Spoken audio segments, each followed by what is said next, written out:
Hey you guys, what's up? I was in New York City for New Year's Eve week all by myself and I stayed at the hotel. It was fantastic. My view was really dope. I loved my room. I could change the colors. The design was modern. It was clean and just a really clever use of space. There was a rain shower and separate toilet area. I needed to have a place to do my makeup, have a hot shower, and film TikTok. So yeah, I was there for a week. On the first day, I met up with some photographers and we impromptu made some content of each other. I went for a massage, felt great. And then the next day, I used this cappuccino machine in the fourth floor lobby. I walked to yoga this day, I believe, right? Most people in my city too.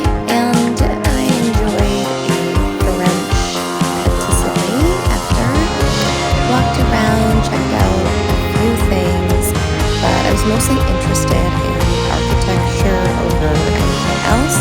Took Noam to the National Arts Club, got some pictures of her, and then I walked through Times Square and found these really quaint displays at Macy's. I just thought they were so childlike and just dreamy. And then this is the night of New Year's Eve. I absolutely did not intend on staying in Times Square. My therapist already told me that it was crazy with the blockades, and my friend already told me that it was just really hectic, but yeah, I wasn't going to be around a huge crowd, so this is where I was at Countdown in my bed.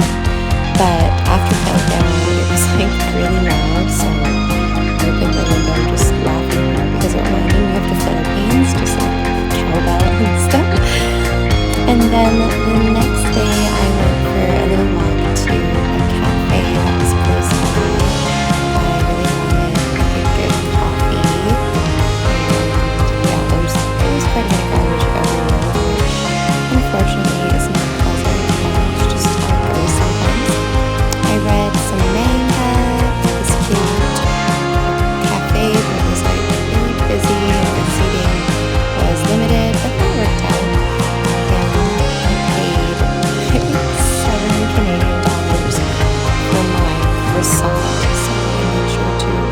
Enjoy it.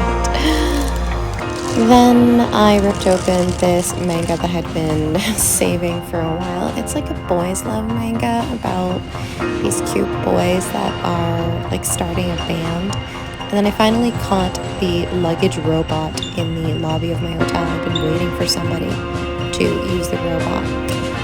The day after New Year's Eve, I went to Times Square to meet my friend and we did some cosplay photography. It was really high energy in that area, super hyper, and I was in love with the vibe just because I'm usually a shut-in, but I tend to also gravitate to socializing with humans and people, and yeah, it was pretty touristic and very crowded, but I absolutely didn't mind at all as I was on vacation. I loved these ladies. I was dancing with my favorite, so it made like the Turrican, salsa, or tango dance, traffic jam livable. And then I met my friend on this exact corner, which I got a little 360 on because it was just really bright and it was super beautiful. I think I heard Empire State of Mind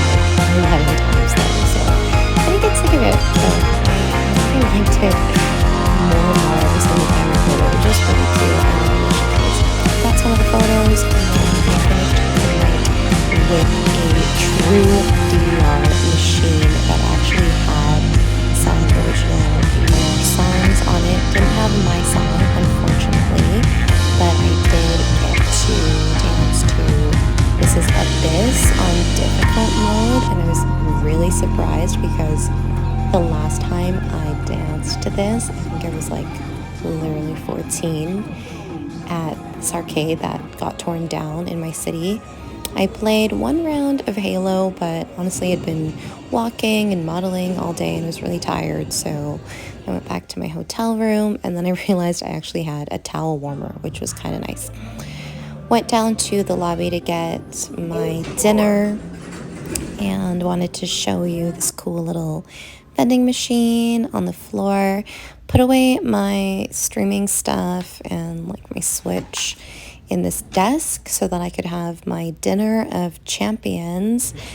And then the next day, I went for a little stroll to the library. That was my destination. But on the way there, I happened to stumble across Bryant Park, which was super happening, lots of people. And in this park, there were all of these cute little boutiques and stores and little food vendors.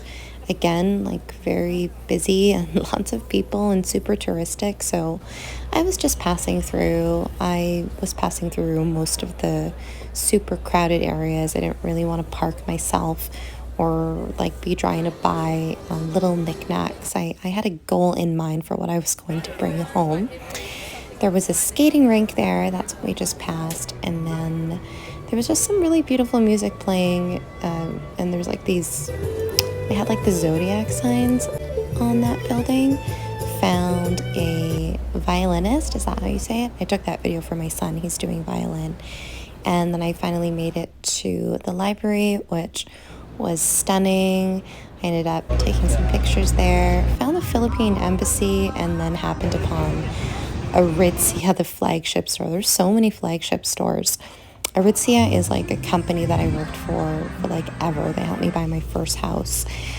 Went to this church that had taken 25 years to build. Didn't want to film too much in there because I didn't want to be disrespectful. Shed a few tears, lit a candle for a few friends. May they rest in peace. And then all of a sudden it was night. So from then, what did I do for the rest of the night? I did have to go. Oh, right. I made it to Brooklyn. So it wasn't really night, but it was like evening. And I met Allison, who is the owner of this store in Brooklyn that actually carries Pullip dolls. It's like seeing a unicorn, seeing Pullip dolls in an actual store.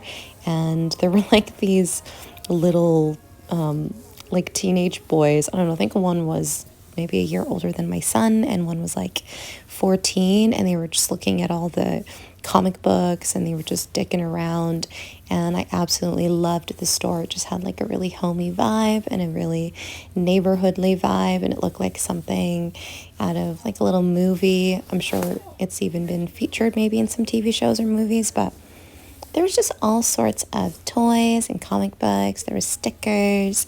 And of course, there were dolls. There were secondhand dolls and a couple collectible dolls in the back in addition to Barbie. I did have to film the Pullip dolls one more time. And then I decided to go with her. Oh, that was one over the register that I just spotted. And I got her because she was the only